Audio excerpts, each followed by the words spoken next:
All right, so they got that one, Charles, against the center. Still first down. And let's remember how difficult it is for the center, because remember, he's got to snap the ball to put the play in motion, and sometimes you got that big guy on your nose. You got sometimes where he's coming at you at an angle. It's a difficult job for him to snap the ball and then execute his block. And just a short gain that time as they're able to get him down. Give him 3 on the keeper there, and it is second down. Partner, this offense 12-0 now on the year following their latest victory. And during the week, a lot of folks making comparisons between this squad and the 1985 Bears. You know, they too were 12-0 at this juncture of the season before losing on a Monday night, 38-24 to the Dolphins at the Orange Bowl way back on December 2nd of '85. But then they never lose again en route to winning Super Bowl 20. And when you look back on it, partner, didn't it almost feel like a setup game? Because they were playing the Dolphins, and the Dolphins were protecting their franchise's undefeated season of 1972, that team. And you know what that team does. They love to celebrate the fact that they still are the only one to get through an entire NFL season that way. That was Dan Marino's 3rd year, playing under the great Don Shula, and they were motivated to keep that franchise's record intact.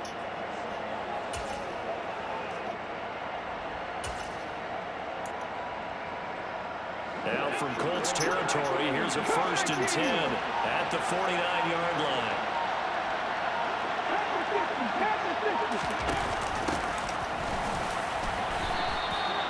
Give him a couple on the carry there, 2nd and 8.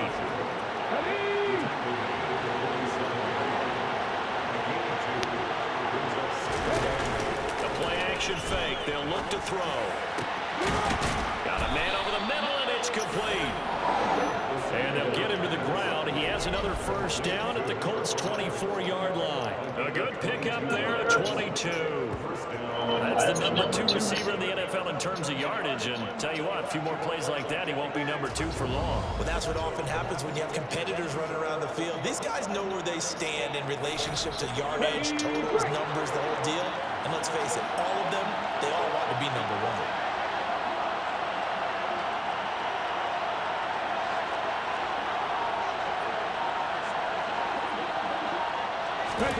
Oh, they're going to run a little pop pass here. And that's something you have to get ready for defensively, because in today's NFL, teams will use their wide receivers on jet sweeps, end arounds. They'll move them back in the backfield and make them running backs.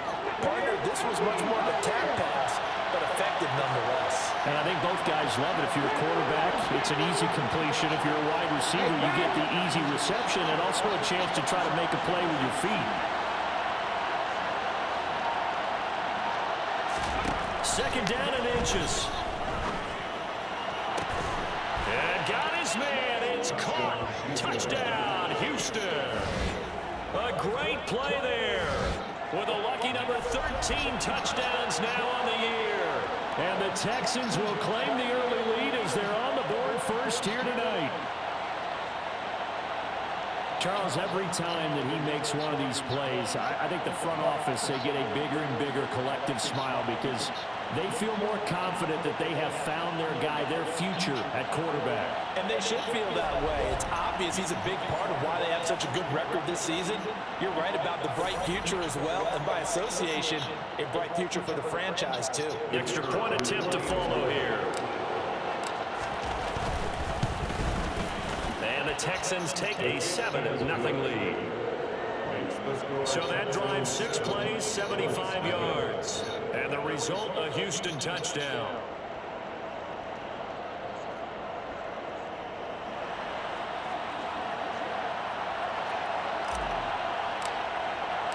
Out is the Texans kick team as they'll send this one away. No run back here, down to a knee, and this drive will start at the 25. Second drive coming up here for the Indianapolis Colts. They come off a victory over the weekend, but now the quick turnaround here for this Thursday night game. How does that affect how teams like this approach these short turnarounds? Well, wins and losses always factor into, how you're getting ready for the next game. But equally as important when you have the short turnaround, what is your injury situation? Are you losing key guys? And if so, how well have the backups prepared for this? Because you don't have much time to get them ready. They have to be ready before this week in order to play well in this game. And when you hit him on the move like that, he's able to get into open field with a full head of steam. Oh, boy, it's going to be tough to get him down. Yeah, there was a big window. They're lucky they did get him down.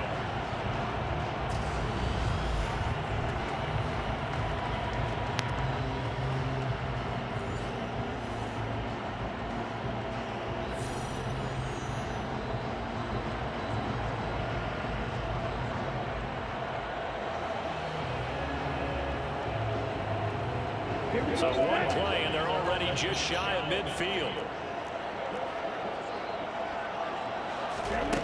They're going to look to throw. And that one drops down, incomplete. Good coverage there, forced the ball free, and it's second down. So after the incompletion on first, now 2nd and 10. They'll set up to throw.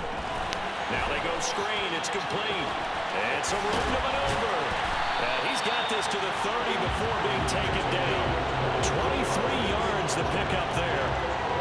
And that was a beautifully executed screen pass. They let the rushers get upfield. What a great call. The escorts in front, meaning the offensive linemen, other blockers out in front, completed the pass beautifully. So now you've got all that open space, but big guys leading the way.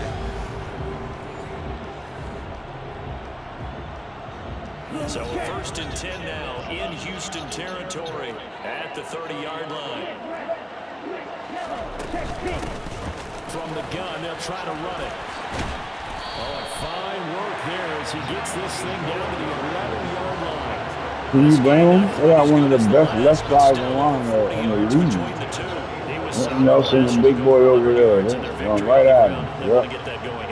Absolutely. What they also understand is that from week to week, it's not necessarily the same, but they want it to be, right? What they saw last week on the ground, they want to see in this game as well.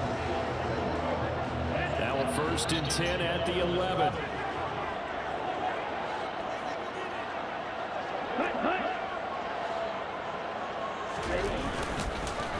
And he is going to lose yardage here. Call it a full 3 yards in the wrong direction there. Brings up 2nd down. This defense is a difficult one to prepare for, one of the best in the league. They'll come at you from all angles, and they did a nice job there stopping him for a loss.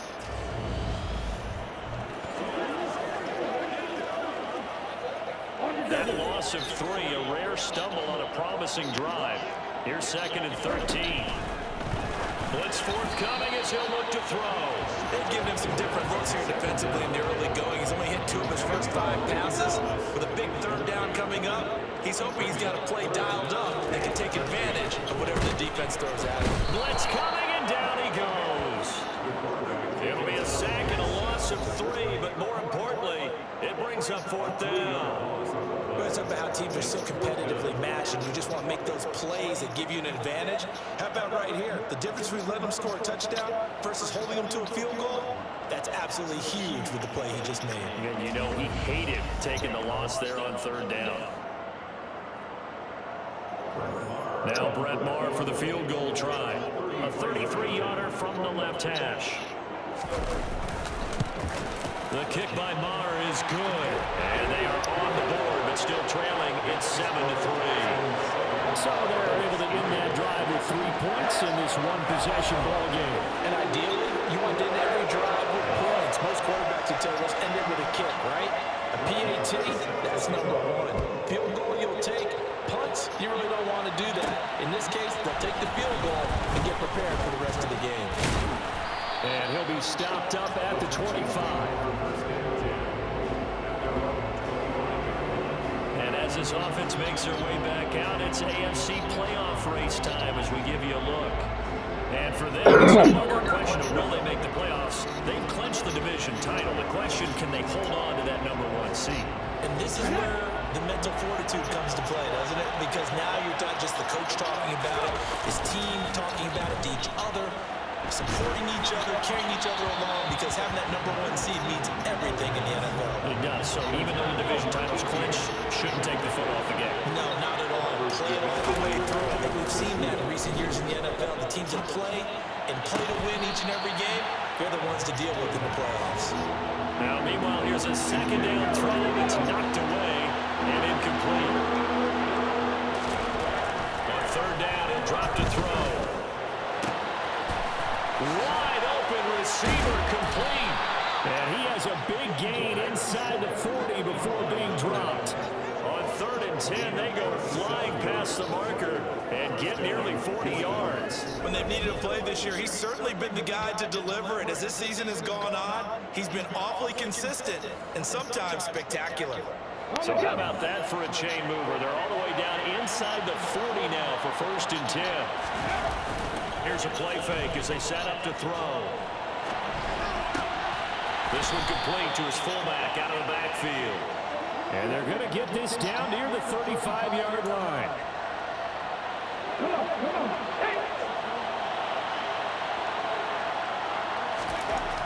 Back to throw again.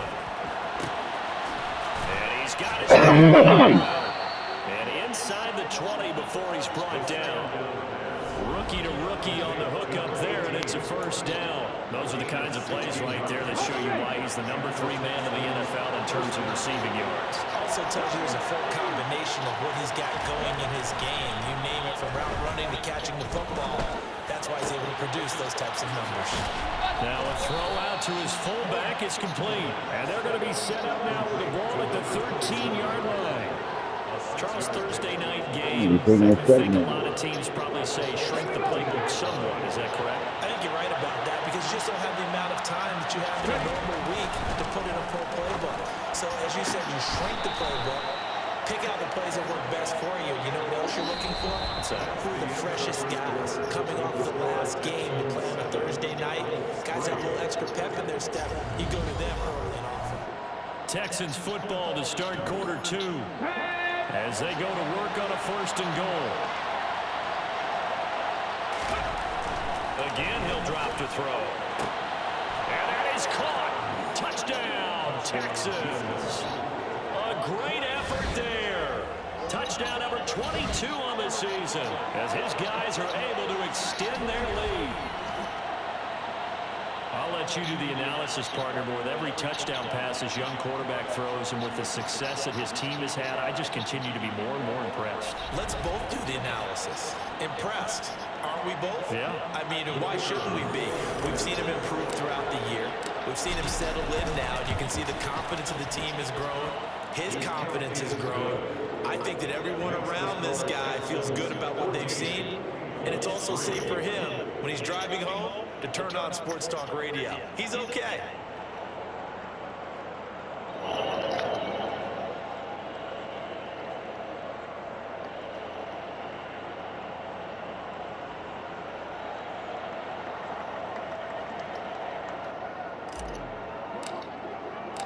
Set now to kick this one away, and off it goes.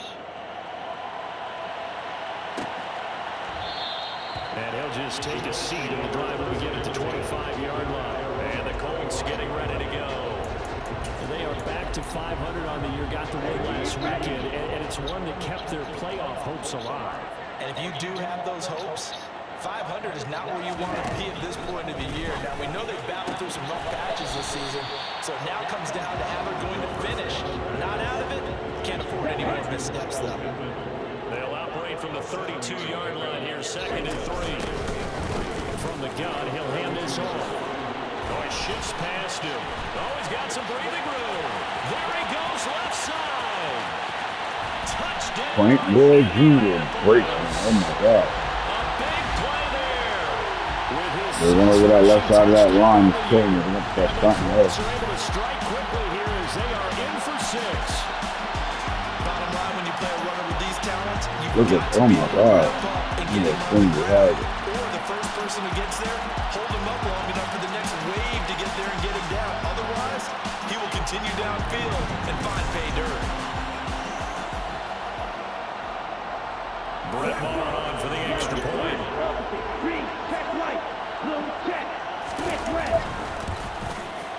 And he's got it. That cuts the lead. It's now 14-10.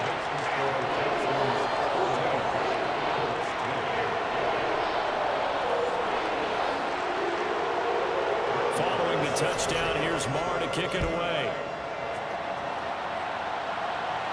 And a fair catch signaled for and taken successfully. Houston's offense taking over again. And listen, these Thursday night games, they're tough on the body. You just played on Sunday, 72 hours later. Hey, it's game day again. But I have to think a Thursday night game in September much more preferable than a Thursday nighter in December, no? Oh, there's no doubt about it. You mentioned how tough it is on the body. How about the mind? You're already tired, fatigued, right? Trying to battle for playoff spots. And here you have the quick turnaround. Now, the flip side is, if you take care of business, win that Thursday nighter, you go into a mini open week. Gives you a few extra days to heal up the body and the mind before you play your next game. What a way to start a drive. An excellent run, a tone setter, and now, if you want to take a shot on second down and go play action, make it look like the same exact play, and throw it over the top, you can do so because you've established the run in a big way.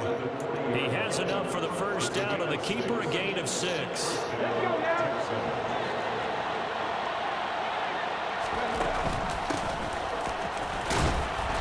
And he takes his son right near the 45-yard line. 5 yards on the carry. Good pickup on first down. After the pickup of 5, here's 2nd and 5. Now back to throw. He sets to fire deep. And this is incomplete. Oh, it looked like he had a pretty good line on that one. That would have been a big play. But he could not pull it in. They'll drop to throw. He's going to flip one out here to his running back. And he's able to take it across midfield before going out of bounds. 9 yards that time. And defensively, they were in zone coverage there. Do you have to be a little careful? You're losing playing against a good quarterback like he is to not play too much zone? Yeah, you have to be careful about how much time you're giving up. I think that's a good point you just brought up. So maybe if you still want to play zone, you go to a zone blitz scheme. And you can drop anyone out of your defensive front, defensive end, defensive tackle. It doesn't matter. You just exchange someone to bring more pressure towards the quarterback and still try and cover downfield. Here's a throw right side taken in by his tight end. And they'll get him to the ground. He has another first down at the Colts' 25-yard line. A gain there of 21 yards.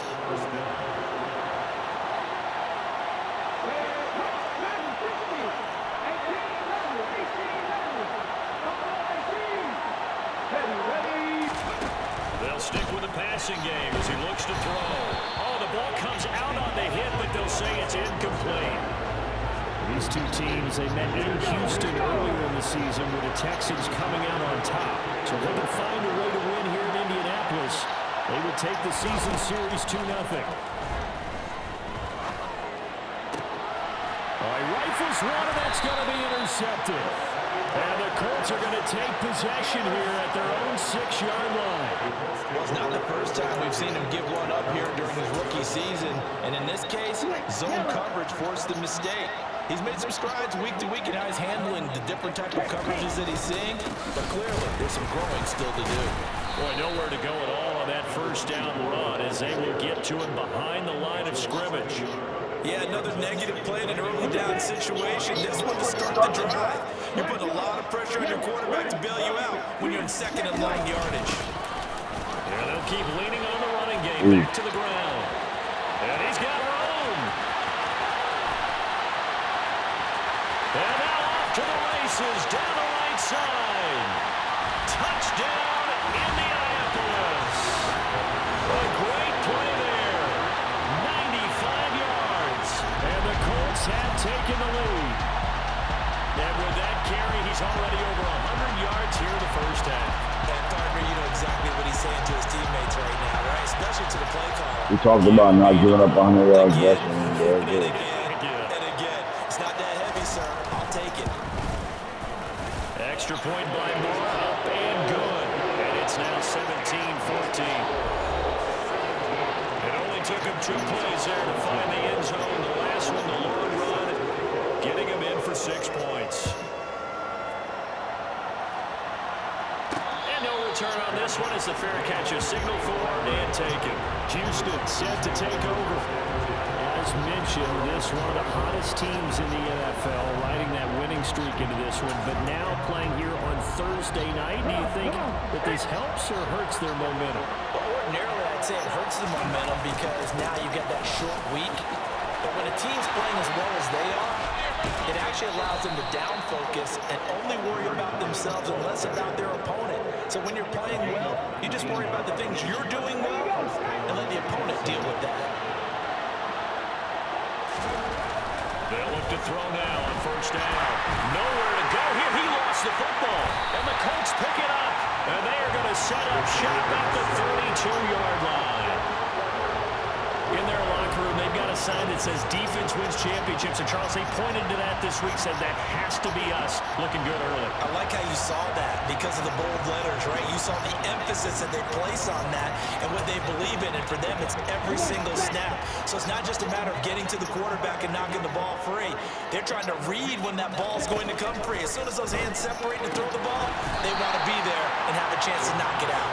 And they're going to move it down inside the 25. Ahead of the chains now, 2nd and 2.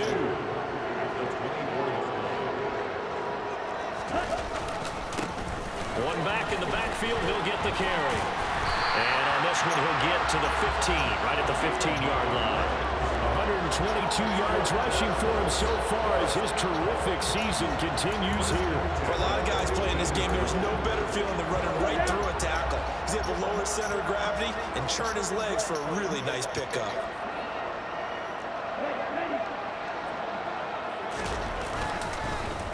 Right back to him on first down. They stopped after only a yard, taking it down to the 14. And this is why aggressive defensive coordinators love to blitz. It wreaks havoc because they end up taking their attention to the blitzers, freed up the D lineman to make the play. On second down, they'll run it here. And he'll get about 3 just outside the 10, stopped at the 11. Just not a whole lot of room to operate there on that carry. No, not at all. They did a really nice job staying in their proper places and not allowing any lanes to open up. Meanwhile, on third down, they take a shot at the end zone, but it's incomplete.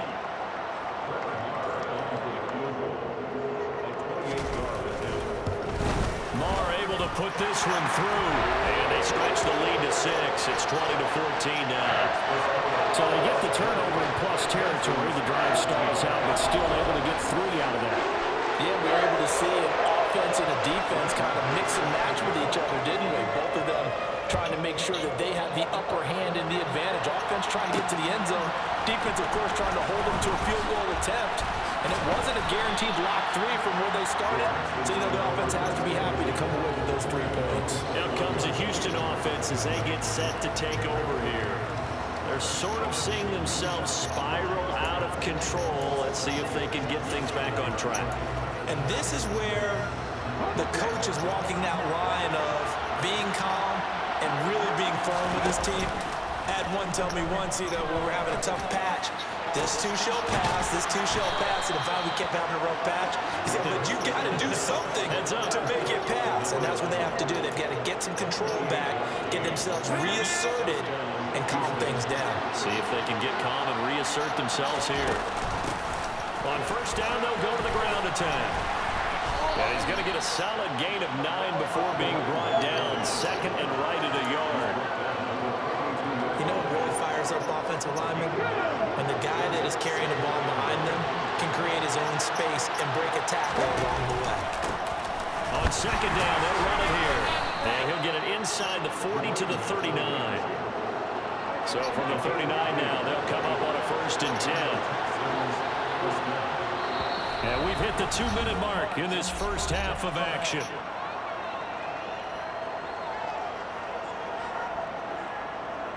A reminder coming up here at halftime, we'll ship you off to Orlando. Jonathan Coachman will have first half highlights and analysis from a back-and-forth first half that we've seen. They go play action here on first down. Oh, he tries to force it in, and it's intercepted. And the Colts are going to get the football here at their own 23. tough adjustment to the NFL throughout his rookie season, and his problem with turnovers is only exacerbated by his early showing today. That's a couple for him here in this first half, and he's cleared the double-digit mark for the entire season. They'll come out throw. To the right side and complete to Thomas. And that's good for a pickup of 10 yards. And that'll leave him with a second and just a few inches left.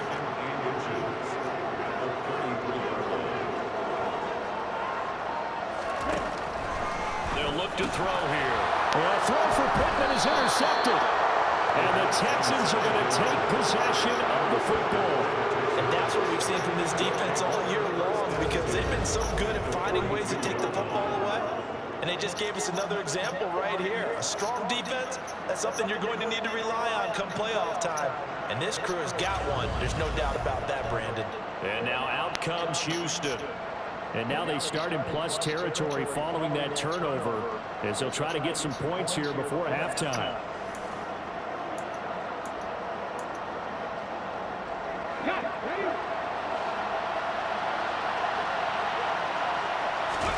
They go back to the air here after the INT on the last drive. Nowhere to go here. He lost. Oh my God, he fumbled again. Pick it up. The big man, get the oxygen tank ready. And they are going to score on the fumble return. Touchdown, Indianapolis. Second time he's lost a fumble. This one hurts more. It's returned for 6. He's been under a lot of duress, hasn't he? Pressured, hurried, harassed the whole game. Well, the offensive line not giving him a lot of help. Not a lot of help, but the bottom line, he's got to take care of the football. Extra point by Moore, up and good. And the lead now stands at 13. So here's the kickoff now as he'll get it again following that fumble return. This guy rocking, boy, he fucked up. From a couple yards deep, he'll bring it out of the end zone. And he's able to get this across the 20, but not by much, as he's marked out officially at the 21. Houston set to take over. Charles, we'll see what they can do here. Not a ton of time left, but enough certainly to get points out of this drive, and they need them right now because they're trailing. Yeah, this is exactly why you practice a 2-minute drill all through camp and at least one practice each week before a game. A minute left, more than enough time to string a few completions together, reach the end zone, and then make that walk back to the locker room just a little more animated. Ball up to the 35 now as they come up on 1st and 10. And for the third No, he time here in didn't. this half, it's intercepted. Picked by Jeff Okudah. And the Colts are going to take possession of the football. So the interception there, and Charles, I'd imagine that's something you can maybe live with in December, but not come January. And I love how you make the distinction there. You're talking about regular season versus the postseason, the playoffs. Because these guys, they've already clinched the playoff. Touchdown! Wow. Logan Thomas, Yeah. his first touchdown on the year. And the Colts will extend their lead in the final minute of the half.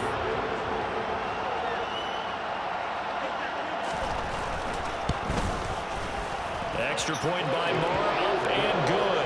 And that pushes the lead up to an even 20. A nice tiny little drive there, getting the ball in excellent field position, and only one play to score it. Taken in at the 3. And he'll be tackled just shy of the 25. And the Texans going to get the football one final time here in this first half. And with time quickly fading here in the second quarter, not sure how aggressively, offensively they want to play this. I think we'll find out just how much they trust their guys in this situation if they decide to take a shot. They'll come out throwing here to start the drive. Going down the middle, and it's complete. And he'll be taken down, but not before they reach the 50. Now the Texans will burn the first of their timeouts as the clock will stop with 18 seconds to go in the first half.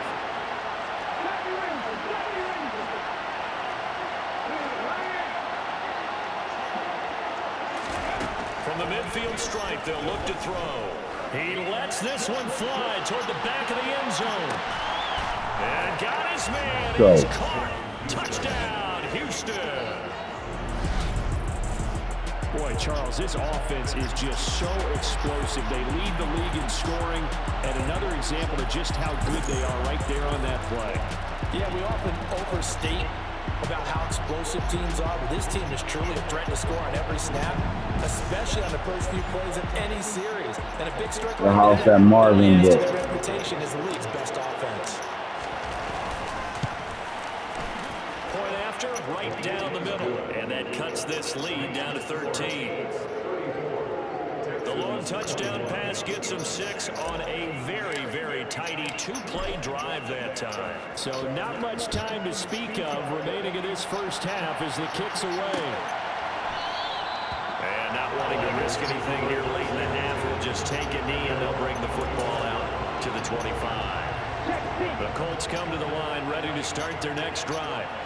And with a 2-score lead already, they may just look to get this thing to the locker room. And an anxious moment or two there, but they do get him down. A 14-yard gain for Indianapolis and also move the sticks. So from the 39 now, they'll come up on a 1st and 10. So we've reached halftime in a wild first half. We'll take a minute to catch our breath as we'll send you down to Orlando and we check in with Jonathan Coachman for our EA Sports Halftime Report. Coach. All right, Brandon, thanks very much.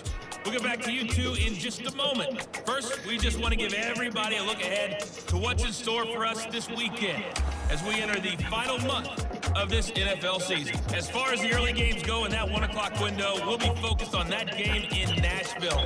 A big one for the Titans as they get set to do battle with the Detroit Lions. Lots to look forward to in the late games as well. One of the best being up in Seattle, where we find the Seahawks taking on the LA Rams. And lastly, we'll be tuned in on Sunday night for what should be a great one between the Green Bay Packers and the Jacksonville Jaguars. Moving on, let's take a look at the next-gen stats in the first half for the Texans. And our statisticians got through a couple of pencils already. This offense is on pace for potentially 500 yards in passing. That's pretty incredible. Meanwhile, for the Colts, we check out their numbers on the ground as they'll try to keep the momentum going into the second half. With both of these offenses having their way, it's not likely they'll need to be doing a whole lot at halftime. But the defenses are definitely in need of some